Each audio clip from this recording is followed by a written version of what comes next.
After a long weekend in LA, all the big summer game announcements are behind us, and wait, I'm seeing here Nintendo just announced a Direct?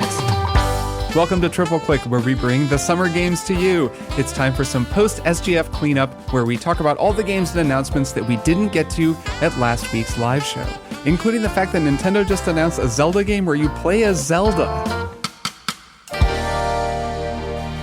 I'm Kirk Hamilton. I'm Maddy Myers. And I'm Jason Schreier. Hello. Hello. We're back at our houses. Yeah. Separated again. Thank you to everybody who came out for our LA show. It was so much fun seeing so fun. people and getting to say hi to everybody afterwards. We were warned wonderful. beforehand that like LA people don't go to shows, but people came to ours, so we were excited about that. And people came to the hotel afterwards and hung out with us in person, which was great. Really fun. We have very nice Really cool. fans, as it turns out. Really good questions at the show. I love Really our good listeners questions. asking really good, pithy questions. I just want to Yep. shout Yes. that out because I feel like that's such a capital G gamer stereotype to like have more of a comment than a question or whatever, but like not our listeners. Only lowercase g in our community. We've trained you all well. Yeah, keep it short, keep it interesting. That's the Jason Schreier question promise. So yeah, thanks so much to everybody who came out to the show, and thanks so much to everybody who supports the creation of Triple Click by supporting Maximum Fun, our podcast network. Actually, some lovely Max Fun folks came out to the live show as well, and we got to meet some of them for the first time. Shout out to all the Max Fun people who are there, since they are based in LA. And yeah, if you want to support Maximum Fun, you should become a member. Sign up at MaximumFun.org/join. And when you become a member, you can also choose to support Triple Click. And that's the only way we make money on this show. So support our show and get access to bonus episodes. There's a whole bunch of them.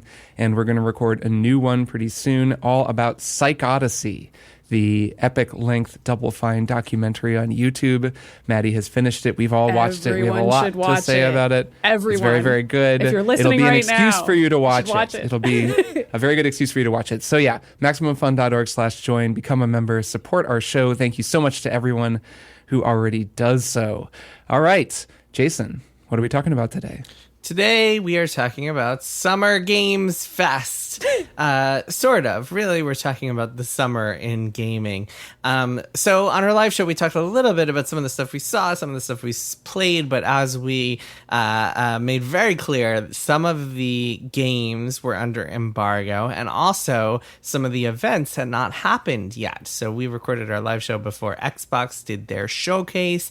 A Nintendo Direct dropped this week that was full of cool stuff, and I do appreciate how they were like, you know what, screw you, Jeff Keighley, Summer Game Fest, we're gonna go a week later just to get away from your weekend, your branding. Yep. But they still dropped it on Tuesday morning, so it was just in time for Triple Click to record their episode, Exactly. which thank you so much, Nintendo. We know you were They're thinking always of us. looking out for us. Yeah, Nintendo's not counter-programming our live event. They're scheduling with us in mind. Of course. Thanks so much, Nintendo. Exactly. So there's a lot to talk about still from the summer extravaganza.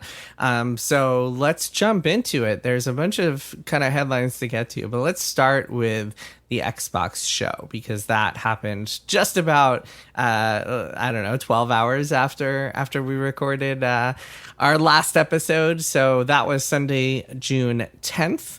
And it was a 2-hour showcase that was like a bunch of game reveals, and then also a Call of Duty deep dive into Black Ops 6. And we all watched it. Some of us were covering it. We were very curious to see what they would have. There were some new teaser trailers with CG. There were some new looks at games that we already knew were happening. First and foremost, what were your highlights? Kirk, why don't you start? What were your highlights from the Xbox showcase? There were a few. I thought that Perfect Dark looked really, really good. Yeah. It had the look of one of those demos where the finished game isn't probably going to look like that. No, not at all. That looked like the But it fakest looked shit. good. Yeah. There was an animation where at one point Joanna Dark like kicks a guy and hooks her leg around his head and knocks him to the ground. This is in first-person perspective. Yeah. And then goes into bullet time and shoots 2 guys and then turns to the guy who she's got her leg around and like shoots him. And I was like, there is no way. I mean, maybe. I will look forward to that being in the game if you can actually do that move. It was very cool. Yeah, there's like full granular shooter acrobatics that Joanna can do moment to moment. You get to select which acrobatics you want to do per moment. There were some pretty impressive first-person animations that, man, if the game has a third of that, though, it'll be really cool. I just thought that demo looked fantastic.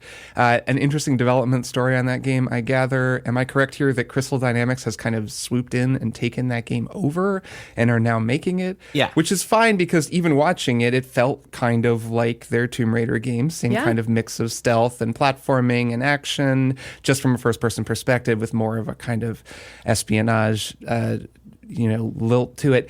And I just thought it looked cool. I think that, we played through Perfect Dark. We did. Just recently, thanks to Maddy. And that was a very illuminating experience, even though the game wasn't that much fun, because I think as we all kind of came away from it thinking, oh, so Perfect Dark doesn't have a very strong identity, actually. It's kind of just this little shell of a game. So there was a lot for them to build on. And I thought that demo looked like a game that I would love to play. I mean, that was exactly my kind of game. So I thought it looked cool. I thought it was fun that the trailer had some Perfect Dark lore in it. Like, that was how I figured out it was Perfect Dark, because they did the tricky thing where they didn't tell you what the game was going to be, and then they were referring to Carrington, and I was like, I know, we just all played Perfect Dark recently. We know Carrington is a character in there. We're gonna be in Joanna Dark's world. I'm sure you didn't recognize that at all. Out, yes, but Carrington, hey, one my of us favorite remembers. One of us remembers the lore of Perfect Dark well enough to recognize. Remind me, propaganda. Maddy, is Carrington the talking briefcase eyes that float Carrington around Industries. with you? Okay. Do I need to link you guys to the fan wiki? It's not important. Don't worry you know what? about I think it. we're good. We can just move on. It's fine. It's fine. It doesn't matter. The point is, I recognized it. I get the feeling watching that trailer. So there's been some stories. I think there was a big IGN story about the development struggles that this game has gone through. I get the feeling that one of the reasons it's gone through development struggles is because the original is such a nothing burger. Yeah. It's like, or it's I'll so never minimalist. forget, as we talked about when we did our episode about that game, the section where she's like, all right, I gotta sneak through here, can't get noticed, and then immediately all you can do is just shoot up a bunch of guards. Shoot everybody. And like, I think when you have a game, when you have just a kind of a weird concept like that, it's like, is this going to be a shooter? Is this going to be a parkour game? Is this going to be a stealth game? Is this going to be all the above? What is this actually going to look like? And I imagine it's very hard to actually find a direction that works. But yeah, I mean, that game didn't even have a release year, so don't expect it for quite a long time, which is a running theme with Microsoft. Microsoft tends to have these really cool showcases full of awesome trailers and games that look really good, like Perfect Dark and Fable and State of Decay 3, which were all shown in like 2020. So it's just a theme that these games just are shown over and over again forever. So there were a few other games at the Xbox or during the Xbox stream that I thought were pretty cool that I just want to shout out. I thought that game Mixtape looked pretty neat. It was a kind of a What Remains of Edith Finch style game where you're moving through all these dramatically different types of gameplay as these young characters have memories of their times together, with of course a killer soundtrack with like Devo and Joy Division, and that just looked pretty neat. There's a game called Atom Fall. Do the two of you remember Atom Fall? No. Remind me what happens in the trailer. That was the one that was a kind of a British like Fallout meets Stalker, like kind of retro futurist thing set in the English countryside where there's robots and it's a kind of survival game. It looked really neat. I went back and watched the trailer for it again. I had kind of forgotten it since watching the stream, but that one looked really, really pretty dope. Yeah, I was interested in Expedition 33, which was that was the other one. Yeah, that looked flashy cool. looking turn-based role playing game. Yeah, I mean, you'll get me a turn-based role-playing game. That was interesting looking. So that's made by Sandfall Interactive. That's a French developer, and something we talked a little bit about at the live show was a recurring theme here is that there are these European developers, and in particular French developers. I feel like a lot of really cool games are coming out of France now. I think on this team there are some ex-Ubisoft people, which would kind of make sense, people who started a new studio. This studio is, I think they say they opened in 2020, if my memory serves from looking them up earlier this morning. And this is, I think, their first game. So they're making this really high budget looking, beautiful looking thing that is a turn-based action game that's kind of based on, like a French architecture and the whole Belle Epoque thing. I thought that game looked awesome, even though the full name, Claire Obscure Expedition 33, is not as good. Also, the villain in that game is named the Paintress, and she is this painting deity-like lady who paints the numbers of people who die. Like, the lore of it sounds cool, even just from the trailer. So I definitely have my eye on that game. It sounds awesome. It's a cool concept, yeah. Also, some other things that I found really interesting. Avowed, I think, could be cool. That's the new game from Obsidian, their new RPG. Yeah, I was a little unimpressed by that. I'm a little worried about that game. And maybe, I don't know, we'll see. And Indiana Jones, I think, is going to be awesome. I'm very hyped for that game. I like that the trailer had some jokes in it. Like, Indiana Jones should be a little funny, I liked that. Yeah, it's always I think funny. that the Indiana Jones face is a little weird, like the Harrison Ford for face. sure. But you don't see it that much. Yeah, that's fine. It's a first-person game, so He's it going to doesn't be facing really away matter from us. Well, but the demo was like all cutscenes, so you saw his face a lot. True. I feel like Troy Baker's Harrison Ford impersonation is really good, though. I actually think he's doing a great job at that. You would almost never know it's the Troy. voice is better than the face. Machine Games, of course, makers of Wolfenstein, pretty Yeah, good, I mean, pretty that'll inspired be a fun game. choice They for make a game fun like games, this. yeah. And I'm looking forward to like lots of cool puzzles and other Indiana Jones type things. And then other people, I mean, these games are not for me, but other people I know were hyped about a new Doom and a new Gears of War. That game. Doom trailer Other was people sick. you know. I really want to play that game too. Yeah, that's Yeah. more of a YouTube thing. He has a it shield looked that's a cool. chainsaw. It Come looked on. awesome. It's like Yeah, we're gonna I mean- get medieval, literally Yeah. and figuratively, slang term wise, and also going back to medieval times. It's gonna be sick as hell. And like Gears of War trailer, pretty surprising to me, honestly. We talked a bit about this ahead of the live show that we did in our predictions episode, where I was like, oh yeah, I really liked Gears 5. Maybe they're gonna do a Gears 6. The Coalition is not doing a Gears 6. Apparently, they're just going to do a Gears of War prequel game with young Marcus and young Dom, which feels very much like okay, how back to basics can we possibly go? Like, up to and including the Gary Jules Mad World cover in the trailer of like, remember when you liked Gears of War 1? We're going to give you that feeling again with Gears of War E-Day, which, okay, fine. I feel like every game studio is constantly pitching. We got to go back to the basics. Gotta go back to how you felt 10 years ago, 15 years ago, and just evoke that exact same feeling again. Well, There's it's, something all to these that, are right? like reboots, like God of War. We're just calling it God of War this time. Every single game studio is always like, we're going work. back to the basics, But it back to surprised what me. you used to like. Well, and with a series like Gears of War, that totally makes sense because Gears of Sure. War has sprawled in so many different directions. And by the Sure. time Gears 5 came out, you're like driving vehicles around an it was semi-open like semi-open world. world. Yeah. Yeah, I mean, it has become a really, it can mean a lot of different things to play Gears of War. And I totally get wanting to go back to the original because the core of Gears of War, it is just these two dudes who rock. Two dudes being BFFs and some Kinda bugs are popping out of the fist bumping ground. each other. And you gotta And fight I'll them. admit, I don't even care about Gears of War lore, really. I've lost track of the story. But seeing Dom again and having him, catch Marcus, I was like, all right, Yeah, it was cool. pretty good. I'll probably play It this. got to me. I was like, yeah, I like those guys. I like Do them. you guys think the next Halo is going to be back to basics? We're just calling it Halo. Yeah, Yeah, that's probably. baby Halo Master Zero. They know what Chief. they're doing, He's yeah. young. He's vulnerable. He doesn't know who he is. I guess that doesn't really work for Master Chief because he was like in a tube during that time or whatever. But yeah, sure. They can make it Halo, work. back to the tube. It must be the Halo. How about Halo Lieutenant Chief? Before he was a master, he was just Lieutenant Chief. He was just Corporal Private Chief. Chief. Okay, and that's Xbox. Phil Spencer did not mention all of the studio closures and layoffs and other disastrous decisions that have happened on his watch, or really like talk about the future of Xbox. Although he did do he did do one interview afterwards with Ryan McCaffrey from IGN, and he kind of did a couple on the layoffs. He didn't really explain much, but was just like, yeah, I run a business. This sucks. We had to lay people off and shut down some studios.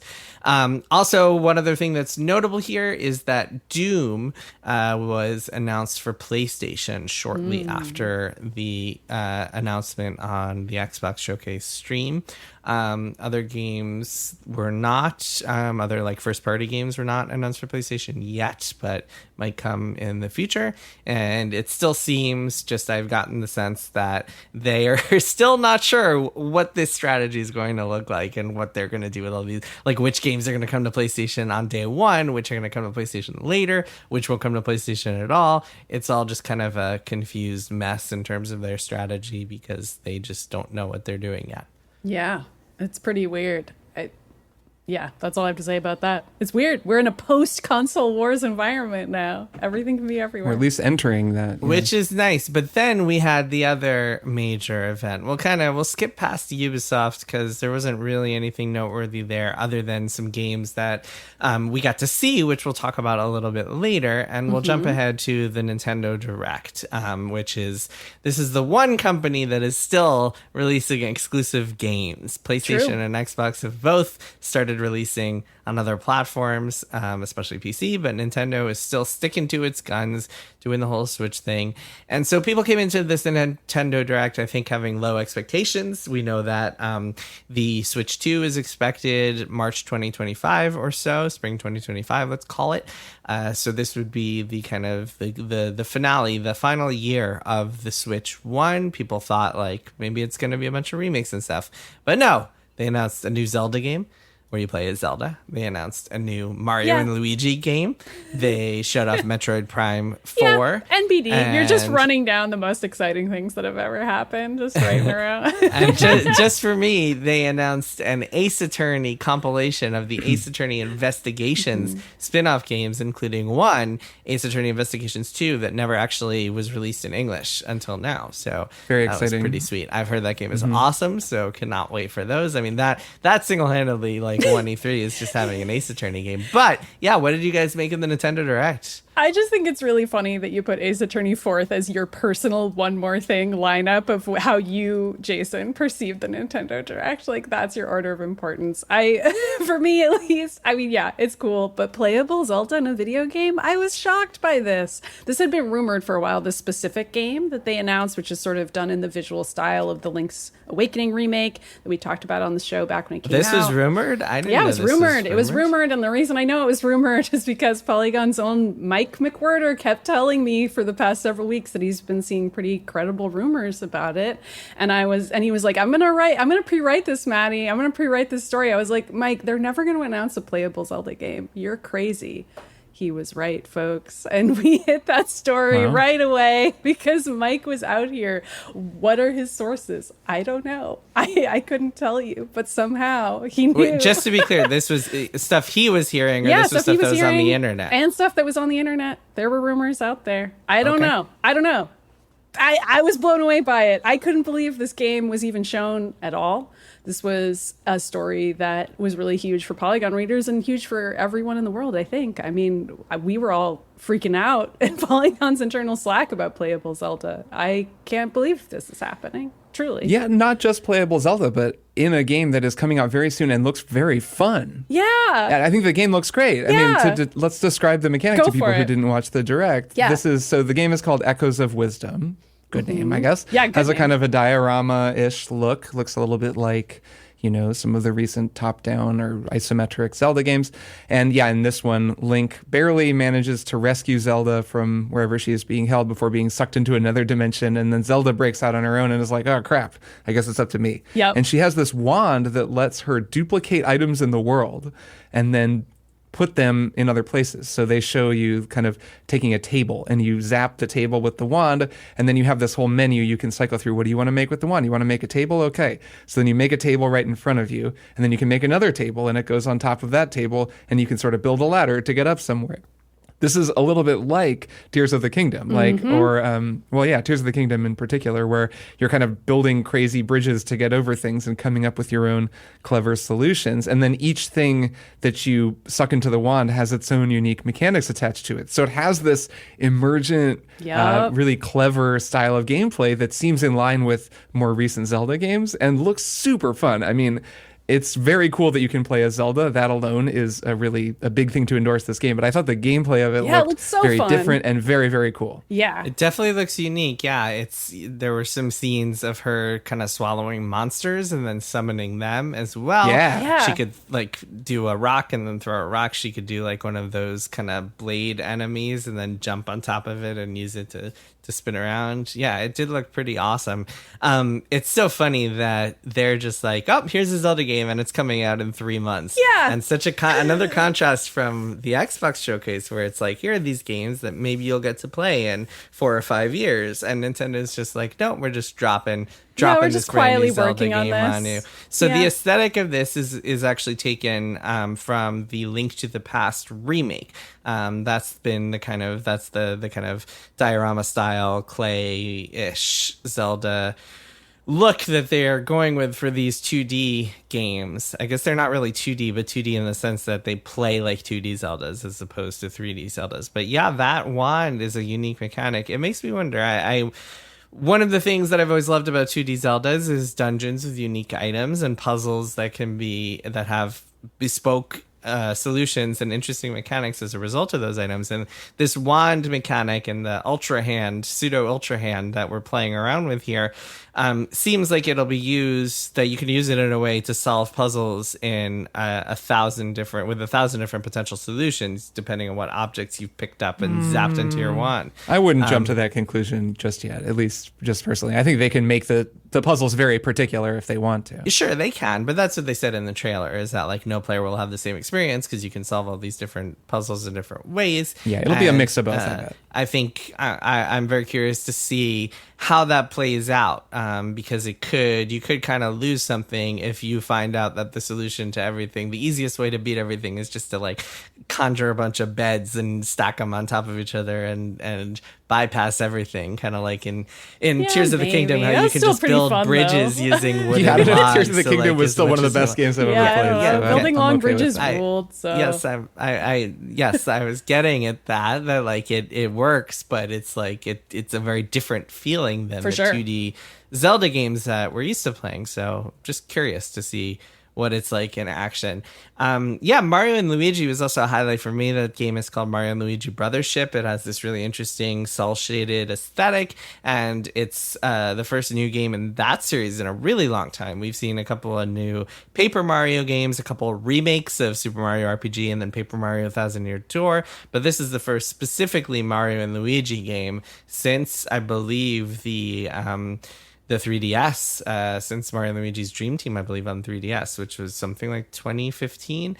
The company behind these games, Alpha Dream, actually shut down. So that was that was an independent Japanese studio that worked with Nintendo a lot on games. They shut down in 2019. So I'm curious as to who's making this one, if it's internally developed at Nintendo or what. But I am very curious to play that game. It looked pretty cool. Yeah. It did look fun. Yeah, I loved Dream Team, and we'll play it. You know what also looked cool? This was not a Nintendo or a Switch exclusive, is Mio, Memories in Orbit. Yeah. That's coming to other platforms, too. That's going to be on Steam. It's like this beautiful looking, I would guess, Metroidvania 2D platforming game, or I'm not guessing, actually. It describes itself as a Metroidvania on its Steam page. But that's going to be on all platforms. But I thought the trailer looked gorgeous, and the gameplay looked cool as shit. It was a lot of kind of warping, jumping, actually similar to some of what we've seen in Silk Song gameplay, where there's a lot of kind of jumping onto a plane, like to be sort of coplanar with a point across the map, and then hitting a button that warps you across that point and shoots you through it, which is a really exciting kind of platforming since it allows for both player control and level design to like play a role. And just the gameplay looked sick and the art looked beautiful, and I was basically like, yeah, I would have played that game probably on Steam Deck and not on Switch, but still I'm gonna play it. Yeah. Quick correction, it was actually Mario and Luigi Paper Jam that was the most recent one. Yeah, I was gonna say Dream Team was the most recent one I played, but I knew there was one since then. Also a bunch of JRPGs, new Dragon Quest, which I played. I played Dragon Quest 3 HD in LA. That was one of the embargoed things. It's a Dragon Quest game for sure. It's a turn-based RPG, invisible random encounters, and so on and so forth. And then, of course, Metroid Prime 4. Maddie, what did you think of that look at the fourth Metroid Prime? I thought it looked pretty good. It wasn't that long of a trailer, and I have been worried about this game for a while, so I was a little relieved to see it at all, even if it wasn't that long of a trailer, and it was like showed a little bit of gameplay, a little bit of cutscene. But yeah, I really just want to play it. We've heard a lot about this game having to reboot, having kind of a troubled development timeline, so I am just personally still a little worried about the game, but I'm not saying that based on this trailer at all. The trailer looked fine. I just am like, I would like to play this game and see what they actually ended up deciding to do. I thought it had a cool title though, Metroid Prime 4 Beyond. Fun. Beyond Metroid Prime 4 Beyond Two Souls. Yep. That's right. Yeah, I think it's hard to imagine of any company. It's hard to imagine Nintendo being like, all right, we just got to get this out the door, whether or not it's good. It's hard to imagine them releasing a bad iteration of Metroid Prime. Also, I think notable that they're saying it's coming out next year. That would be 8 years after the announcement in 2017. I know. So despite the reboot that happened a few years ago, I mean, it's had time in the oven. Also, most likely going to be one of those kind of cross-platform releases for both Switch and the successor, given that we know the successor what I was going to say. is coming out next year. That's why I figured they just said 2025 and didn't have a date, was because I was like, it's probably going to launch with the Switch too, and that's why it doesn't have a date. Yeah, that would make sense. And I think it's something a lot of people have predicted and saw coming. And yeah, it's really hard to imagine. Like, I don't really think there's a reason to be pessimistic about this one. It's hard to imagine Nintendo releasing a bad Metroid, like, Prime game, especially if it becomes like the launch title for the Switch 2. That puts a lot of pressure on it, so it really needs to be good in that case. I thought it looked great. I think visually it looked a lot like the remake that recently came out, just in terms of the look of that game, and I think that remake looks amazing, and it sounded great. They got the music just right. That final shot of the trailer where they showed the 2025 release date, it cut to a kind of world map view, and man, it was like the choral synth sound from the original Metroid Prime came in. I mean, the music was telling a story all its own, and I thought that was a cool little nod. And then it was another way they were saying, don't worry, like, this is going to be like Metroid Prime. It's going to be good if you like Metroid Prime.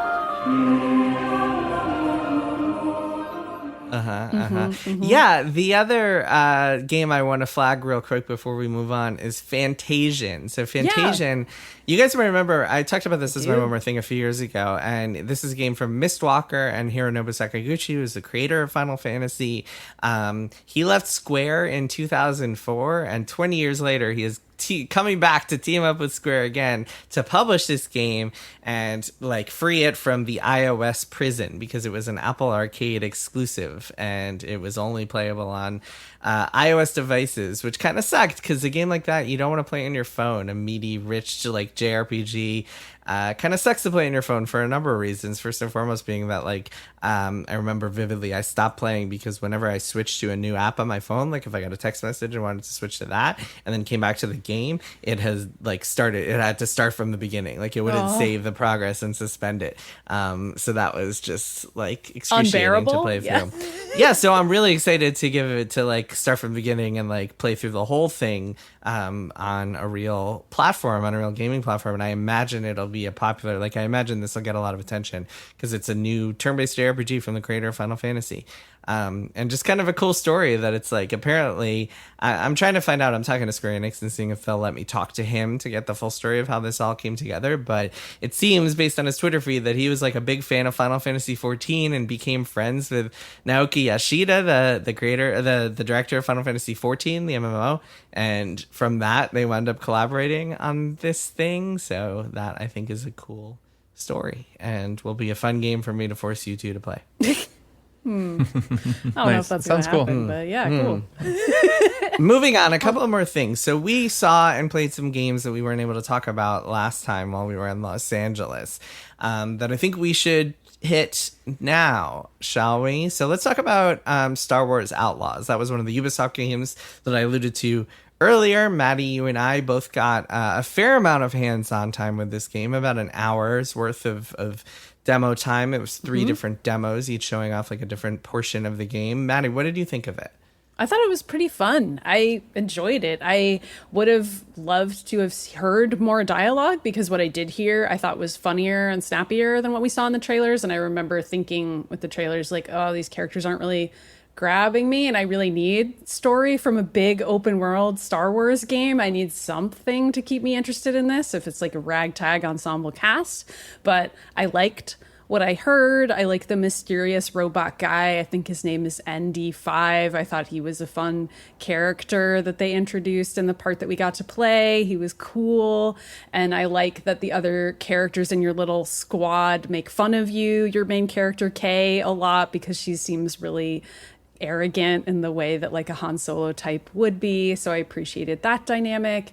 And just kind of all around, I thought the gameplay was pretty fun. It reminded me of the Jedi a Survivor kind of a gameplay, even though it's a Ubisoft game. It's not the same people making it, but it definitely felt like they played those games, the Jedi games, and we're like, okay, yeah, like these are some things that can work. And even if we have a character that doesn't have force powers, this aesthetic and this feeling of like environmental puzzle solving like feels pretty fun in a Star Wars environment. If you're like running around a big abandoned place with a bunch of metal working and like elevators that are broken and you got to repair them, you know, all that kind of Star Wars stuff. So I thought it was fun. I had a good time. Yeah, to me, it felt like Uncharted, almost kind of by the book Uncharted. Everything from the third-person shooting and cover to the climbing, and you can see the yellow bars that you're going to climb. And when you're on the end of one, when you're on the end of one, she kind of like does the gesture to signal that you can jump over to the next one, and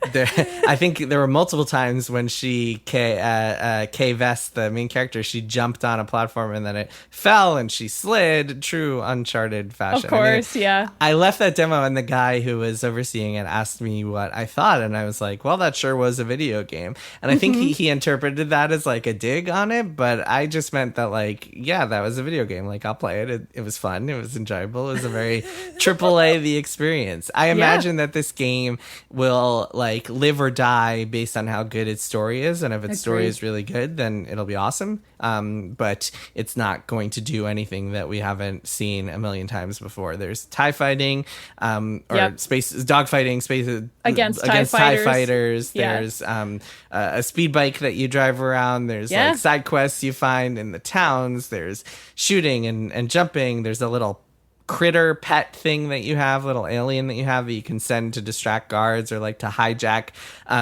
terminals and stuff and do environmental damage or make things explode. In fact, it got to the point there was one demo, one of the 3 demos was set in a ruin, and I was playing through it and I was like, this is all climbing and traversal and platforming. I haven't fought a single enemy. I bet as soon as I get to this room where I find the computer and steal the thing I'm after, that the enemies will poke out and they'll ambush me, and then I'll have to sneak around the room and take him out. And yeah, that is exactly what happened. So it's basically like literally you've played this before, the video game, but I don't think that is necessarily a bad thing. Like I'll happily jump into that. It comes out August 30th, so pretty soon, and I think I'll enjoy it. Me too. Maddy, you also got to see Assassin's Creed Shadows. I mean, we all saw did, too. because the part that they showed the press ended up being aired for literally everyone in the Ubisoft live stream. So yeah, that's true, but it was a little different for us because the way they showed it to us was like the same mission 3 different times. One with Yasuke, who plays with like a brawling mechanic, just runs through and fights everybody, and one with Nao, who sneaks around and does shinobi stuff, and then a third with Nao, except fighting instead of sneaking around and doing shinobi stuff. Yeah, I mean, it certainly looked like an Assassin's Creed game to me. Kirk, did you see it, or have you not watched that trailer yet? No, I haven't watched it yet. Okay, Maddy, what did you make of it? I thought it looked cool. I mean, I think most of my coworkers were like, it's fine, looks like Assassin's Creed, but I'm actually still pretty excited for this game. So it was enough for me to be like, yeah, I'm excited for this. I want to play as a cool ninja lady. I want to sneak around and stab people with my little knife. It's not that different from Star Wars Outlaws, exactly, right? It's a game that looks fun and we know what it is, but that doesn't mean if you want this, you'll probably like it. I was a little sad they didn't let us play it. Like going into SGF, I kind of thought they were going to let us play Assassin's Creed and it's coming out pretty soon, but watching it was fine. I hope it's fun when we get to actually play it. But unlike Star Wars, we did not get to play it. So that is true. Yeah, that was too bad. But yeah, so that comes out in November. Should be fun. Should be very Assassin's Creed. It's funny. I was talking to someone at Ubisoft, and they told me that Assassin's Creed Shadows is very traditional Assassin's Creed, and will probably be pretty good, but very traditional. And then Assassin's Creed Hex, which is the next one that they've teased, that is going to be pretty unique. That is going to have a lot more kind of wild ideas. And that game, of course, is directed by Clint Hocking, who did Watch Dogs Legion, and long before that, Far Cry 2. So he is known for weird kind of experimental gameplay, weird ideas. Exactly. Yeah. So that'll be interesting. That'll be cool. I like both halves of that. I like them being like, here's one for the people that just want to sneak around and stab somebody with their little wrist knife. And here's one for people who are like, what if Assassin's Creed was totally different? I actually think that's a pretty good tactic for them to keep doing. And it's funny, I hear you, Maddy, on sneaking around and running to stab people. That's exactly the sense I got from the demo, to the point where I was sitting next to Ben Hansen from MinMax, and as we left the theater, I was like, why would anyone play as Yasuke when they could be sneaking around? And he was like, I had the exact opposite reaction. He was like, why would anyone play as Nayo when they could run around and just run into people? And so I'm glad that Ubisoft has given that play style option to everybody. Yeah. Another thing that we saw, that Maddy and I saw, and Kirk was too cool for, was Dragon Age: The Veilguard, which we did not get to play, but we did get to see a demonstration of, which again, most of that was posted on the internet, although there was kind of an ending story twist thing that we did not, that I don't think has been made public. Like that was not shown online anywhere, so we won't spoil that or anything. But so Maddy, what did you think of that demo of Dragon Age? I thought it looked pretty fun, but I will say I agreed with the people who saw the animation style and were like, oh, it's so much more cartoony. That took some getting used to. I had the benefit that other people didn't have after watching the trailer. The first time I watched the trailer, I immediately got to sit there and watch an entire hour of gameplay performed for me by a BioWare staffer.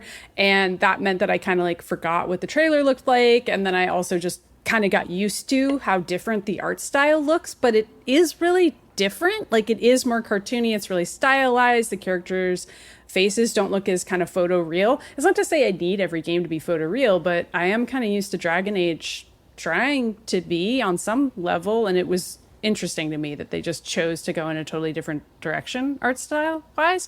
So that was weird. But yeah, overall, I thought this looked fun. The first hour of the game is pretty combat heavy, but I don't think that's a bad thing. There were still some cool narrative choices along the way, and I thought the combat looked pretty fun, even though personally that's not really what I play Dragon Age for. I play to make friends with my virtual companions and, you know, set them up on dates with each other and see what happens to them all and who dies and who lives and so on. But the combat did look fun. It looked cool to me. What did you think? Yeah, it's hard to get a gauge on the combat without actually getting your hands on the controller, because it's hard to feel kind of how responsive everything is, how it really feels to use each ability without getting your hands on the stick. So that was a little disappointing. I don't know. I didn't really know what to make of it. I was a little disappointed to see it go, I don't know, full Final Fantasy 16 on us, or full Mass Effect on us even. You can't control the other companions. That's you have right. a party of 3 now instead of 4. There's a lot of big changes that this game is bringing to the table.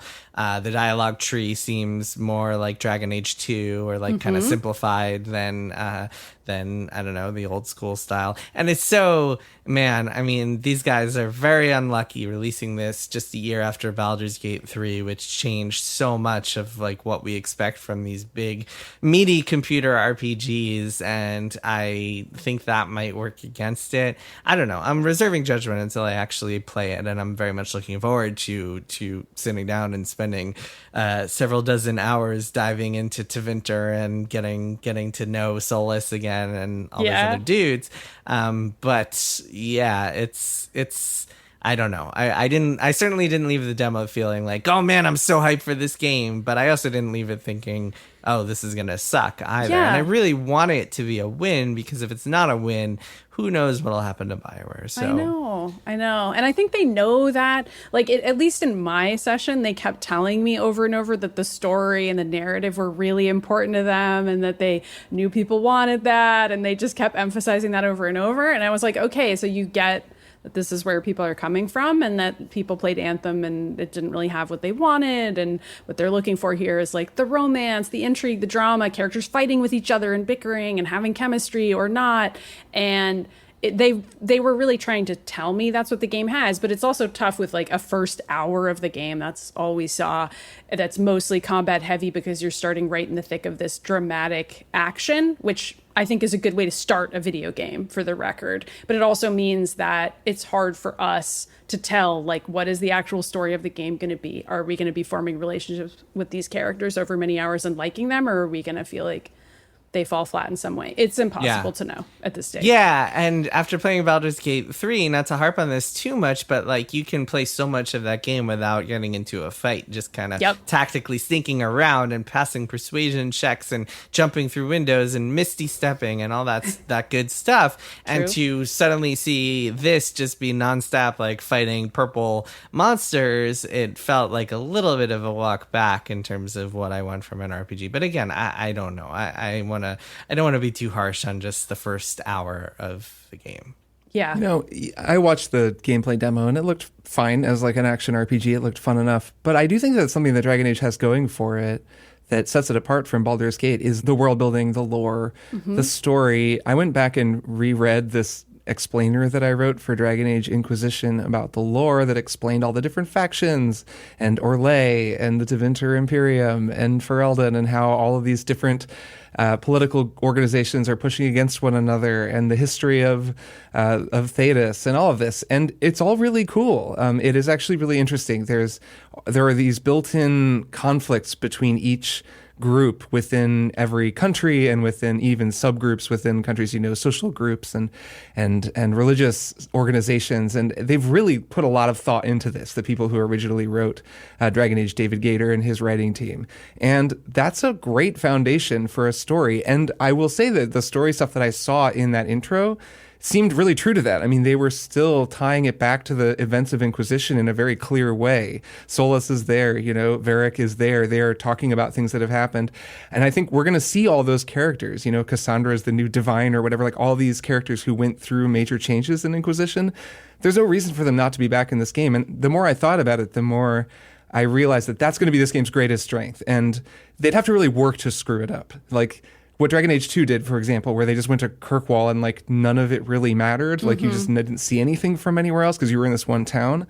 I have a feeling they know better than to do that. Like they learned their lesson, and that's what Inquisition was. And even though I know a lot of the writers are gone who worked on those early games, I don't know. I'd be pretty surprised if they got that wrong. So actually it wasn't just the demo, but it was like returning to Dragon Age and thinking about what makes Dragon Age special made me more optimistic about this game than I had been. I totally get that. I mean, even just hearing the voice actors again really brought me back emotionally to that place of being like, oh yeah, I really like a lot of these characters, and I like care about what is going to happen, and like I want Varric to confront Solus and like have it out with him. Like that's exciting to me, and like I think for people who care about that, even if they are completely different writers, it's very clear that it's written by people who played those games and are invested in those stories and are going to try to come up with something to happen next that's interesting. I hope. Yeah. Yeah, I mean, let's not act like everybody from BioWare is gone. To be clear, No. the lead writer Yeah. of the game, I believe, is Patrick Weeks, who has been writing for Dragon Age for a long True. time. The creative director, I believe, is John Epler, who is the cinematics director and also worked heavily on the narrative for Inquisition and other games. So it's not like all the old school BioWare people are totally gone. Just a lot of the people whose names we've seen Yeah. in So headlines. another reason for optimism. Yep. Lots of reasons for optimism. Okay, real quick before we go, any other games that you guys saw or played that you didn't get to talk about on the live show that are worth bringing up? I'll just say real quick again, I played Dragon Quest 3 HD, and it looks pretty, and it's very old school, and you guys are both going to hate it because it's got so many invisible random encounters. Oh my goodness. but Yeah, maybe- I obviously I'm just not didn't gonna sign play up it, for let's that be demo. No, yeah, I didn't go and look at that one. I did see a couple other things. I saw a Dune Awakening hands-off demo. I thought that game looked pretty cool. I only got to see it for like 30 minutes and I didn't get to play it, but it has a lot of like crafting elements that I thought were fun, and you can like decide you want to join the Harkonnens and like craft all of their crazy tech, and that was a lot of what they showed me that I thought looked really neat.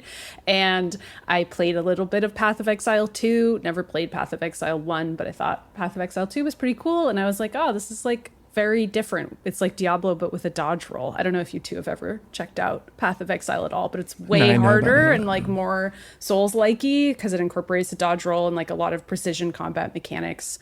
So I had a really good time playing that and started thinking maybe I would become a Path of Exile 2 person when that comes out. And yeah, those were like the two main other things that I saw and played that I've still been thinking about since the show and being like, oh, those are actually pretty cool. I'm excited for those. Awesome.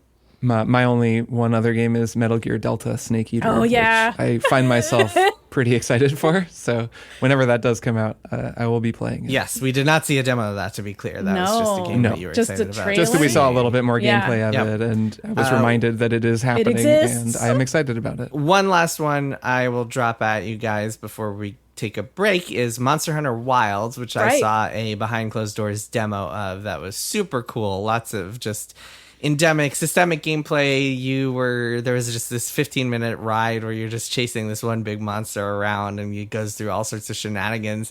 At one point it winds up fighting another monster for a while. You wind up like dragging it into or kind of baiting it into a thorn pit. You wind up bringing it into a lightning storm, and it gets struck by lightning a few times. Can it get like swarmed by smaller monsters now, like a bunch of little monsters, which is a new there's a mechanic lot in this of game. a lot of really interesting stuff that I have not really been able to get into Monster Hunter, but this demo did look pretty cool.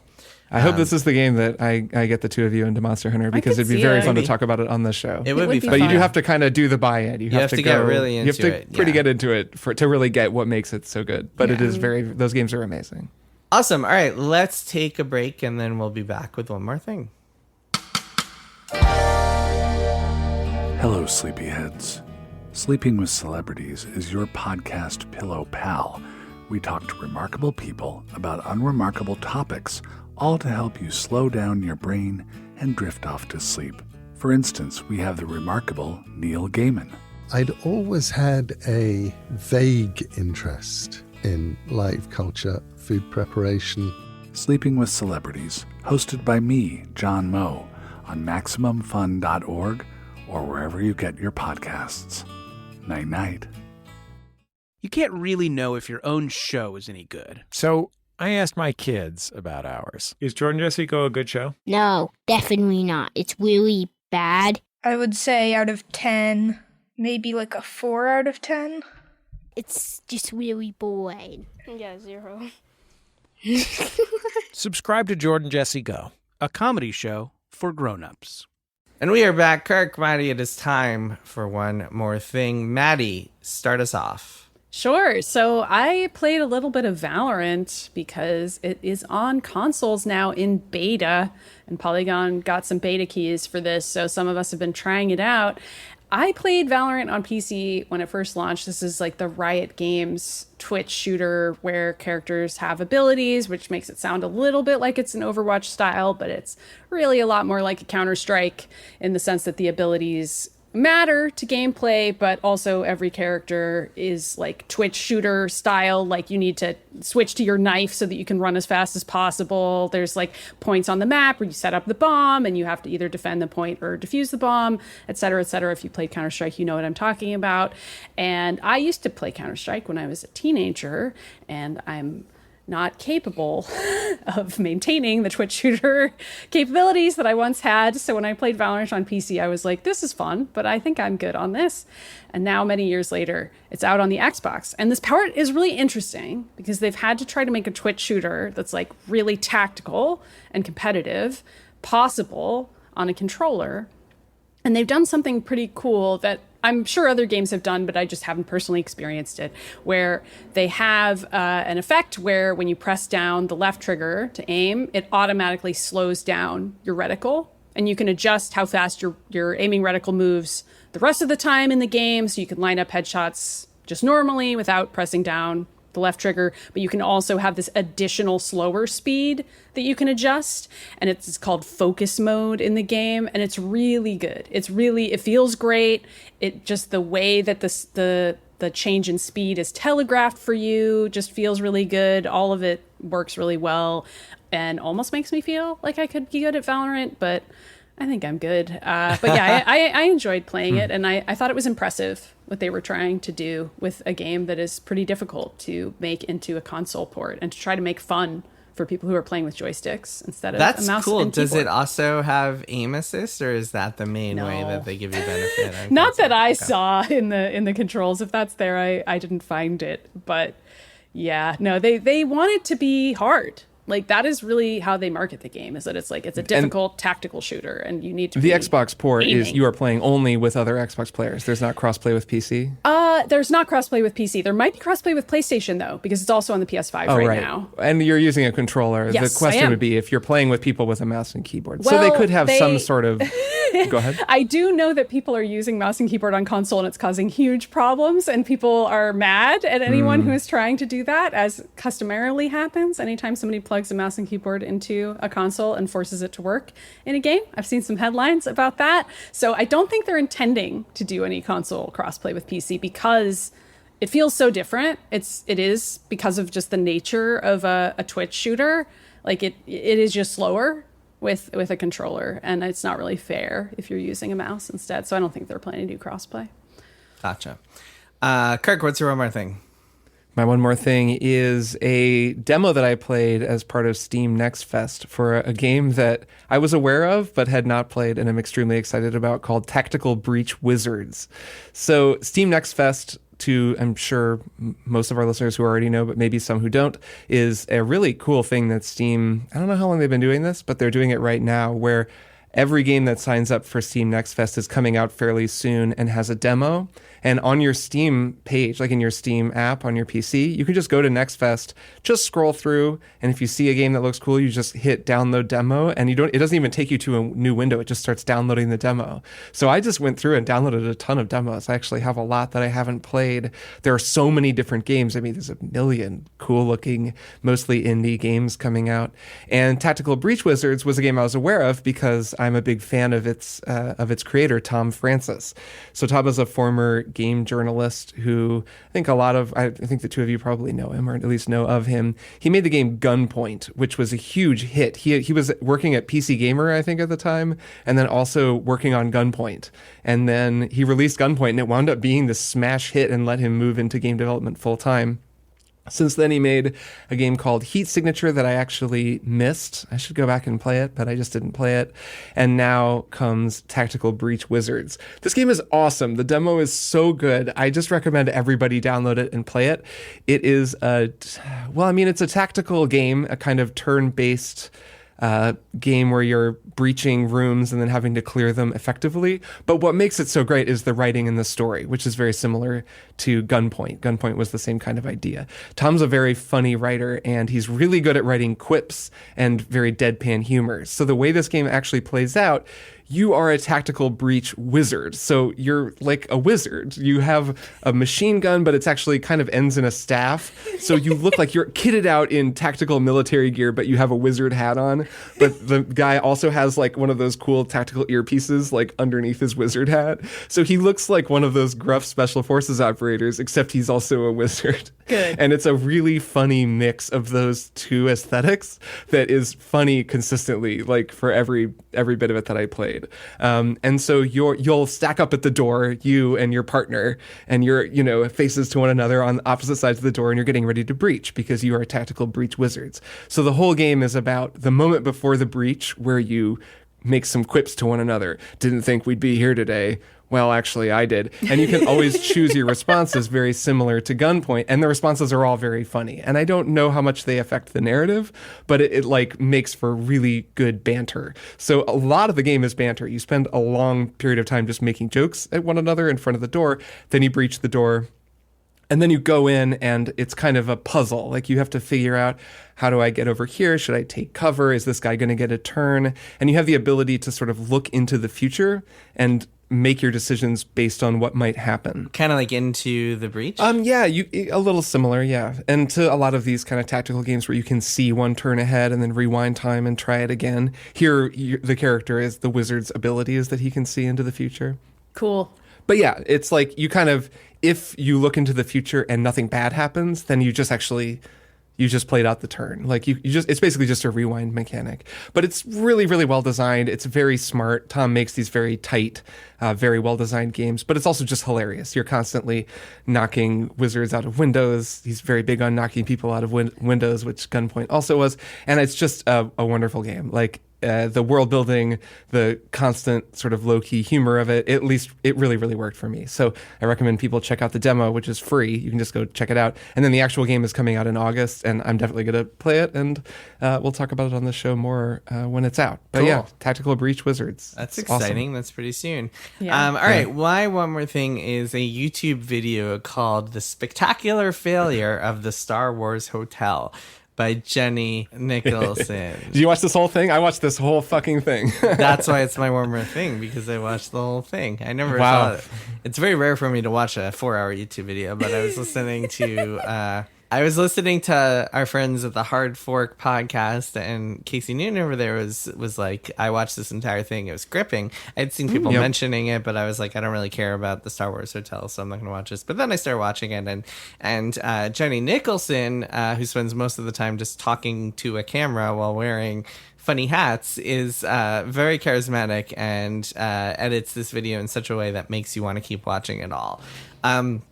It's really something. It's ostensibly a review of the kind of ill-fated Star Wars hotel that shut down last year. That was like this, cost people thousands of dollars, and you could LARP as if you were on a galactic space whatever cruiser the entire time, and there were actors who would interact with you, and there was a story that you would follow, and she gets into all of the things that went awry and the reasons it sucked so much for her. A lot of it was bad luck. Like, she happened to get seated during one evening that was supposed to be dinner theater, like dinner in a show where someone is singing. She happened to be seated in the one seat that was in front, like behind a pole, so she couldn't see it the entire time. And also her app wasn't working, and she had a lot of misfortune on her trip. But it's really about something bigger. It's really about companies that are cutting costs and just looking for any opportunity to get as much money from you as possible without lowering the profit margins, really just delivering as little value as they can. And in that, it's an interesting kind of look at capitalism as a whole, and I just found it really fascinating and captivating to watch. It also is kind of a relic of this space cruiser experience that nobody will ever go on again because it's shut down. So it's interesting from that standpoint too, to be like, look at this kind of moment in time where this thing existed and what it was like for people. And yeah, it's really fascinating. She spends the whole video. She filmed a lot while she was there, which I imagine also kind of was detrimental to her experience if she was filming the whole time instead of doing. But still, it's really interesting. She breaks it down. She goes into all the prices. She goes into all the different aspects of the cruise. experience, from the apps to the scenery to the characters to the meals to the theme park section, where again it was in an act of misfortune, it was pouring while she was like in this one section of her schedule, which is supposed to be like the going to the theme park and experiencing thing that's there part of it. And yeah, it's just really worth watching if you can watch it. You can very easily watch it like a few minutes at a time while doing other stuff, just keeping it on in the background while you're cooking dinner or playing a video game or something, because yeah, it's very entertaining. And the takeaway is that Disney did a bad. Yeah, I really like this. I watched the whole thing as well. I'd say to the bad luck thing that her argument that if you're paying $3,000 a person, it should not be possible for you to have a bad experience due to bad luck. I think that holds water. I don't think 100%. There should be a table that has a pillar in between it and the view of the main stage. You know, like I think that's valid. No, I think that's true. Although the aspect of it that is a little more questionable is I was talking to someone after watching it. I was talking to someone who actually went on this thing and had a good time with it. And this person was telling me that they had also had like an error with their app, the way that Jenny Nicholson describes, and they just went to the front desk, and the front desk was like, "Okay, we'll fix it." Yeah, for you. She mentioned that, but like, there's no way to know to do that. Like, you have to kind of break your immersion too. No. This person was saying they tell you at the beginning that if you have an issue, you should go to the front desk. This person I talked to.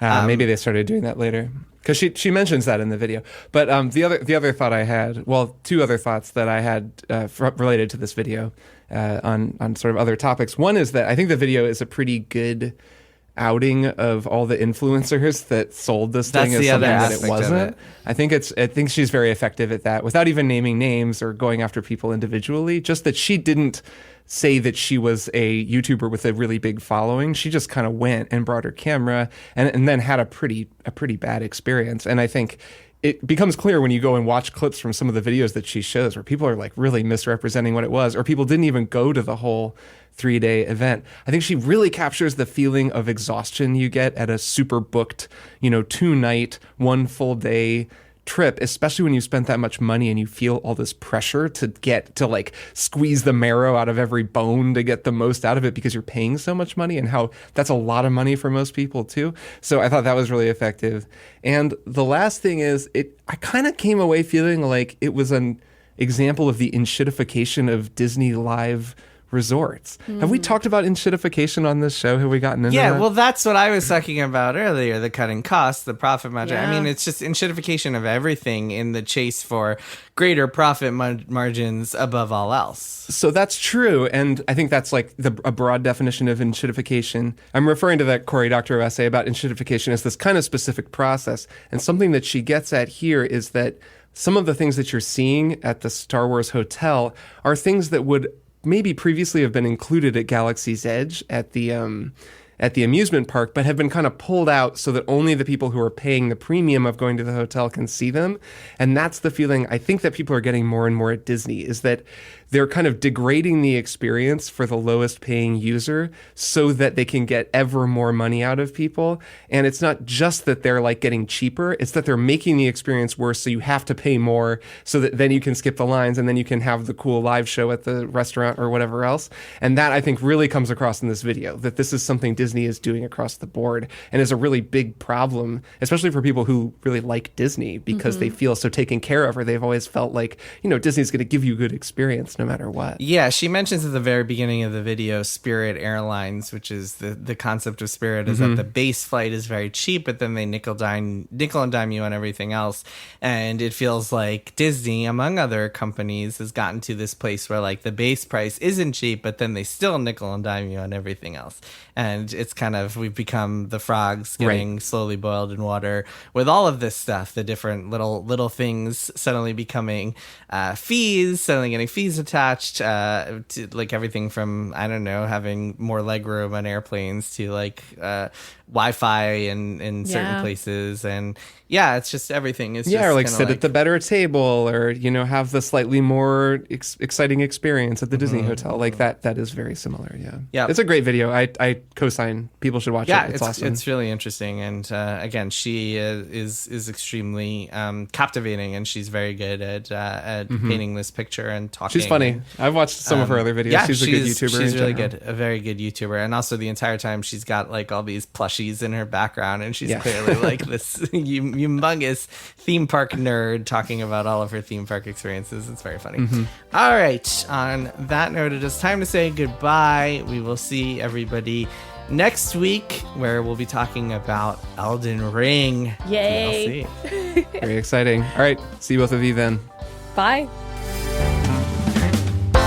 Triple Click is produced by Jason Schreier, Maddy Myers, and me, Kirk Hamilton.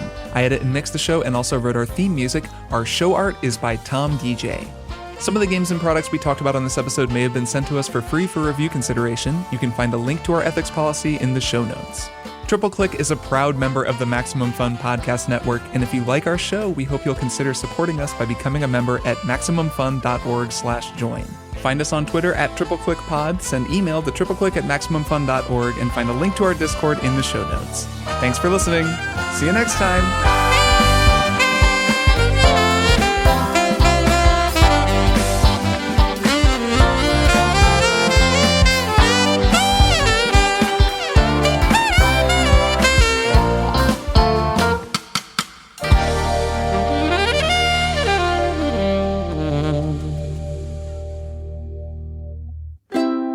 Maximum Fun, a worker-owned network of artist-owned shows. Supported directly by you.